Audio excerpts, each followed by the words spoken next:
नमस्कार दोस्तों, स्वागत है आपका और आपके साथ मैं हूं आशिमा त्यागी। दोस्तों, जरा कल्पना कीजिए अगर आज टोंक में पकड़े गए ये दो लोग किसी दूसरे मजहब से होते, अभी तक टीवी स्क्रीन पर क्या चल रहा होता जो आपके स्क्रीन पर दो तस्वीरें मैं दिखा रही हूं। लाल ब्रेकिंग स्ट्रैप, आतंक की साजिश नाकाम, नए साल पर बड़ा हमला टल गया, स्टूडियो में चीखते एंकर, पैनल में बैठे तथाकथित राष्ट्रवादी और सोशल मीडिया पर ट्रेंड करता हुआ नफरत का जहर। लेकिन क्योंकि इस बार पकड़े गए लोग हिंदू हैं, इसलिए सन्नाटा है। ना प्राइम टाइम, ना राष्ट्र पर खतरे की बहस, ना नाम उछाल उछाल कर दिखाए जा रहे हैं चेहरे। और यही है आज के भारत का मीडिया न्याय। धर्म देखकर तय होता है कि कौन आतंकवादी है और कौन सिर्फ आरोपी। राजस्थान के टोंक जिले में पुलिस ने एक ऐसी खेप पकड़ी है जो किसी भी बड़े आतंकी हमले के लिए काफी थी। एक कार से करीब 150 kilo ammonium nitrate, 200 explosive cartridge और 6 बंडल सेफ्टी फ्यूज वायर और लगभग 1100 मीटर वायर बरामद किया गया। विस्फोटक को बड़ी चालाकी से यूरिया खाद के कट्टों में छुपा कर ले जाया जा रहा था ताकि शक न हो। इस मामले में सुरेंद्र पटवा और सुरेंद्र मोची नाम के दो लोगों को गिरफ्तार किया गया। दोस्तों, पुलिस के मुताबिक शुरुआती जांच में साफ है कि ये विस्फोटक टोंक में ही सप्लाई किया जाना था। डीएसपी मृत्युंजय मिश्रा ने साफ कहा कि इतनी मात्रा में विस्फोटक एक बड़ी घटना को अंजाम देने के लिए पर्याप्त था। अब आते हैं मीडिया के दोहरे मापदंड पर। जी हां, मीडिया का डबल स्टैंडर्ड। अब सवाल यह है कि क्या इस खबर को उसी तरह ट्रीट किया जा रहा है जैसे आमतौर पर जो है किया जाता है? जवाब है नहीं। ना इन्हें आतंकवादी कहा जा रहा है, ना इनके नाम बार बार दोहराए जा रहे हैं, ना इनके धर्म को हेडलाइन बनाया जा रहा है। और ज्यादातर चैनल्स की अगर बात करें तो ज्यादातर चैनल्स पर या तो खबर दबा दी गई है या फिर इतनी हल्की भाषा में दिखाई जा रही है जैसे कोई मामूली अपराध हो। अब सोचिए अगर यही 150 किलो अमोनियम नाइट्रेट किसी मुस्लिम के पास से पकड़ा गया होता तो क्या यही भाषा होती? तब शायद लोहे के बारूदे को भी भयानक विस्फोटक बता दिया जाता और बिना जांच पूरी किए ही, जी हां, बिना पूरी जांच किए ही पूरे समुदाय को कटघरे में खड़ा कर दिया जाता।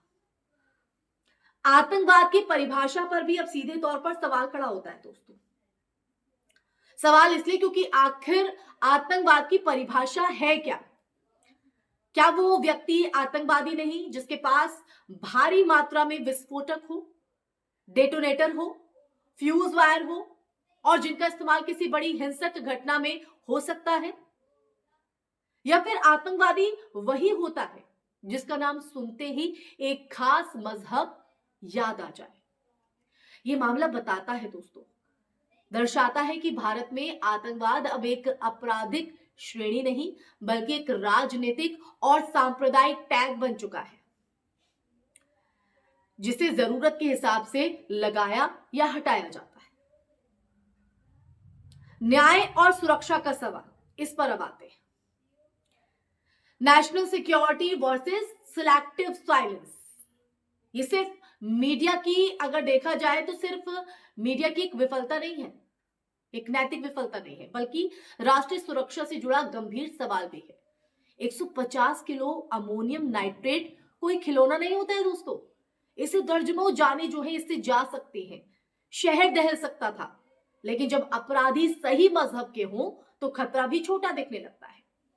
और यही जो चयनात्मक चुप्पी है वो असली खतरा है, क्योंकि ये समाज को ये संदेश देती है कि हिंसा तब तक समस्या नहीं है जब तक वो हमारे अपने लोग कर रहे हैं।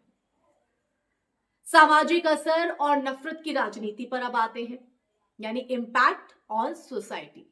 ये भी कहीं ना कहीं जरूरी हो जाता है चर्चा के लिए, क्योंकि इस तरह की जो रिपोर्टिंग का सबसे जो खतरनाक असर ये होता है दोस्तों, वो प्रभाव होता है कि नफरत को वैचारिक वैधता मिल जाती है। एक तरफ मुसलमानों को जन्मजात अपराधी की तरह पेश किया जाता है, एक ये नैरेटिव सेट कर दिया जाता है। दूसरी तरफ जो बहुसंख्यक है वो बहुसंख्यक समुदाय के अपराधों को अपवाद कहकर दबा दिया जाता है। इससे न सिर्फ समाज टूटता है बल्कि असली अपराधियों की भी को कहीं ना कहीं छूट मिल जाती है, क्योंकि उन्हें पता होता है कि उनका मजहब ही उनकी ढाल बन जाएगा।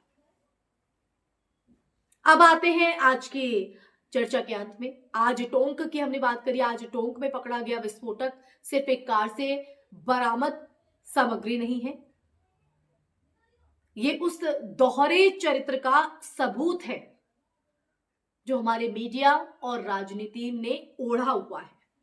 सवाल ये नहीं है कि आतंकवादी किस धर्म का है, सवाल ये है कि क्या हम सच को सच कहने की हिम्मत रखते हैं या नहीं। अगर आतंकवाद की परिभाषा धर्म देखकर बदली जाएगी तो अगला धमाका सिर्फ किसी शहर में नहीं होगा दोस्तों, किसी शहर में नहीं, वो हमारे लोकतंत्र, हमारी इंसानियत और हमारे संविधान के सीने में होगा। अब फैसला हमें करना है। फैसला हमें करना है कि क्या हम इंसाफ को धर्म से ऊपर रखेंगे या फिर चुप्पी की ये साजिश यूं ही चलती रहेगी। तो दोस्तों सवाल ये वाजिब हो जाता है।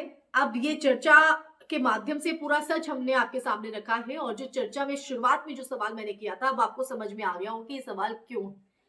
लेकिन इस सवाल का जवाब आप खुद ही अपने अंदर ढूंढिए दोस्तों, और इसका जवाब कमेंट सेक्शन में हमेशा की तरह कमेंट करके जरूर बताइएगा। इसी के साथ इस चर्चा में फिलहाल के लिए बस इतना ही। ये चर्चा सुनने के बाद आपके मन में क्या विचार है, आपका नजरिया इस पर क्या कहता है, जरूर आप अपना नजरिया और अपनी राय साझा कीजिएगा और कमेंट सेक्शन में कमेंट करके जरूर बताइएगा कि आप मेरी बात से कितना इत्तेफाक रखते हैं। साथ ही इस वीडियो को ज्यादा से ज्यादा शेयर कीजिए, हमारे चैनल को सब्सक्राइब कीजिए। तब तक के लिए अपना ख्याल रखिए। जय हिंद, जय भारत, नमस्कार।